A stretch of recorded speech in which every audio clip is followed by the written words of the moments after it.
Dewan Pengaman Masjid Agung Palembang mendadak menemukan tas mencurigakan yang ternyata berisikan senjata tajam dan kunci letter T milik salah seorang jamaah. Rabu 19 Januari 2022. Belakangan diketahui tas tersebut milik Ahmad Syarifuddin alias Anang Ayub, 32 tahun, warga Kelurahan Pasar Prabu Muli 2, Kecamatan Prabu Muli Utara, Kota Prabu Muli.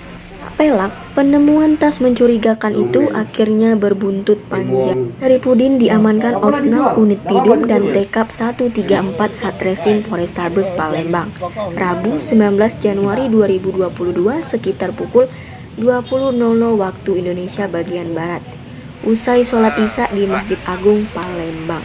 40 tahun Sapam Masjid Agung Palembang ditemui sumselupdate.com Jumat 21 Januari 2022 membenarkan tas tersebut ternyata milik warga Prabu. Ini jadi apa nih? Ini apa? Ada orang yang bawa ini apa? Kunci T. Berhasil yang ngambilnya, Kak? Tidak, belum sempat. Tasnya tinggal. Tas itu kan tempat tinggal. Terus ada jemaah balik ke pos ini, ya kita amankan. Tunggu.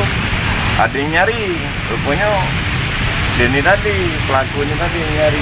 Kami periksa ya ada kunci T tadi ya. Kunci T tadi.